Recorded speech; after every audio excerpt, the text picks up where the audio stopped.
That trademark glare, the gravelly voice, the no-nonsense Demi Lee Jones has built a Hollywood career on being the kind of man you wouldn't want to cross. But behind the legendary performances is a man whose on-set temperament is just as formidable as his characters. Today, we're counting down the 6 most infamous, verified feuds in his career, conflicts so intense they left co-stars, directors, and crew wondering if the film was worth the friction. These aren't tabloid whispers. These are documented Hollywood moments that changed productions and left a permanent mark on careers. By the time we're done, you might see Tommy Lee Jones' greatest roles in a very different light. Let's begin with 2. Jim Carrey, I Cannot Sanction Your Buffoonery. The year was 1995. Jim Carrey was the undisputed king of comedy, riding high after Ace Ventura, The Mask, and Dumb and Dumber. That same year, he landed the role of the Riddler in Batman Forever, earning a then-record $20 million paycheck. Enter Tommy Lee Jones as Two-Face, bringing his Oscar-winning gravitas to Gotham. But from the moment filming began, the two men's vastly different approaches clashed. Carrey's wild improvisations and constant antics didn't sit well with Jones' disciplined, classical style. The breaking point came not on set, but at a restaurant. Carrey has recounted the moment many times, approaching Jones to say hello, only for Jones to rise, stare him dead in the eye, and say, I cannot sanction your buffoonery. Then, Jones walked out without another word. Director Joel Schumacher later confirmed the tension. Jim Carrey was a force of nature. Tommy is a scene stealer. You can't steal scenes from Jim Carrey. Jones never denied the story later, muttering only, I was in a bad mood that day. For Tommy Lee Jones, that's as close to an admission as it gets. The two men have never worked together since. Wesley Snipes' Oil and Water. Fast forward to 1998. Jones reprised his Oscar-winning role as U.S. Marshal Samuel Gerard for the Fugitive spin-off U.S. Marshals. This time, his fugitive was Wesley Snipes, a martial arts-trained, high-energy action star. According to crew members, tension sparked almost immediately. Jones felt he owned the character of Gerard and didn't appreciate Snipes' suggestions for script changes. Snipes, famous for doing his own stunts, clashed with Jones over how certain action scenes should play out. Director Stuart Baird summed it up, we had two very strong personalities.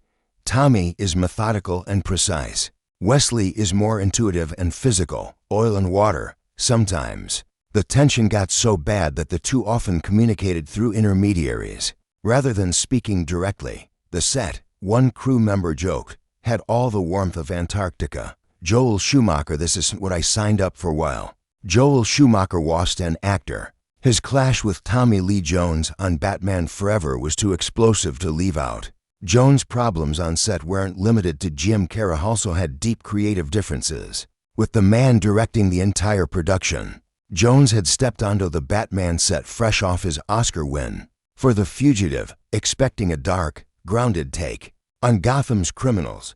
Instead, Schumacher's vision was unapologetically campy, drenched in neon, and tonally worlds away from Tim Burton's earlier films.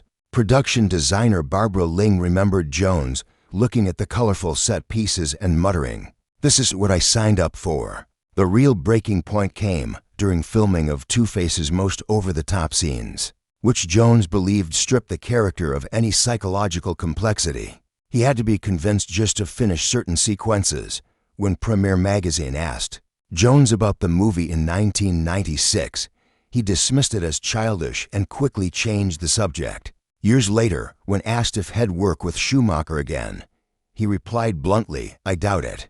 Schumacher, ever diplomatic, would later say, "Perhaps a psychologically complex villain wasn't the right match for the tone we were trying to achieve." They never worked together again, and Jones has avoided discussing the film entirely in career retrospectives. Val Kilmer to gunfighters in the same saloon. If Jim Carrey's over-the-top comedy style clashed with Jones, his relationship with Batman himself, Kilmer was much better, though for different reasons. Kilmer was a dedicated method actor, immersing himself in every role. Jones, a precision-based performer, saw this approach as pretentious, especially for what he considered a superhero blockbuster. Two crew members told Vanity Fair the two spoke little off-camera, describing them as two gunfighters in different corners of the saloon. Jones felt Kilmer was overcomplicating the role, while Kilmer thought Jones wasn't respecting Batman's psychological depth. The tension boiled over during a pivotal confrontation scene. Kilmer asked for multiple takes to experiment with emotional beats. Jones, loud enough for many to hear, said, "I've made 7 films this year. I don't have time for this nonsense." First AD William M. Melvin confirmed the clash. "Tommy comes prepared with every line perfect. Val likes to find the moment while filming. It created friction." Kilmer would later erase Jones from his memoir Your Huckleberry, never mentioning his co-star despite writing extensively about the film. When Jones was asked about Kilmer during press tours, he replied icily, "I worked with Batman. I didn't work with Mr. Kilmer. Their Cold War has now lasted nearly 3 decades. Sally Field, the camera's not rolling. You can stop now." In 2012, Steven Spielberg assembled a powerhouse cast for Lincoln. Among them, Tommy Lee Jones as abolitionist Thaddeus Stevens and Sally Field as Mary Todd Lincoln. Two Oscar-winning heavyweights in paper, a dream pairing. But from their very first table read, sparks flew, and not the romantic kind. Field, known for her deep emotional immersion and method preparation, ran headfirst into Jones' cooler, precision-driven technique. Crew members told The Hollywood Reporter that Jones saw her process as excessive. During one tense day, Field stayed fully in character between takes, addressing Jones as Mr. Stevens and maintaining Mary Todd's frazzled demeanor. Finally, Jones broke the illusion, saying, "Sally, the camera's not rolling. You can stop now." Field later confirmed the friction in The Guardian. "Tommy is warm and fuzzy. We had very different approaches, and sometimes that created friction. But friction can create fire, and that's what you see on screen." And indeed, their scenes crackle with intensity. Jones earned another Oscar nomination for the role. Yet when asked about working with Field, his answer was typically restrained. "Sally is very dedicated to her process." Journalists who were there noted that his tone was icy. Steven Seagal, "I'm an actor, not a prop." At the top of the list is Tommy Lee Jones' most volatile Hollywood feudus clash with action star Steven Seagal during the 1990 thriller Under Siege. The film had all the makings of a hit. Seagal as a Navy cook turned hero, Jones as a brilliant but unhinged mercenary. What it also had was two massive egos sharing the same set, and the result was combustible. Director Andrew Davis later revealed Jones, fresh from an Oscar nomination for JFK, quickly became frustrated with Seagal's limited acting range. Seagal, at the peak of his 3-action stardom, was notoriously controlling on set, especially about how his character was portrayed. The breaking point came during fight choreography. Stunt coordinators said Seagal insisted on emerging from every fight looking dominant, even counting how many punches he took versus gave. Jones found it absurd. At one point, he quipped to Davis, "I didn't realize I was making a movie with someone who's never allowed to get hit." In one particularly heated moment, Jones told Seagal directly, "I'm an actor, not a prop for you to look good against."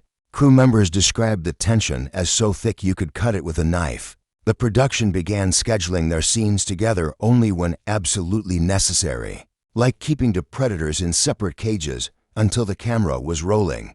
During the press tour, the leads were never interviewed together, a rare move for a major film. Jones would dodge questions about Seagal entirely, offering no comment or changing the subject. Years later, in a rare unguarded moment, he summed it up, "Let's just say there are actors, and there are those who think they are actors." It was a line that said everything without saying much at all.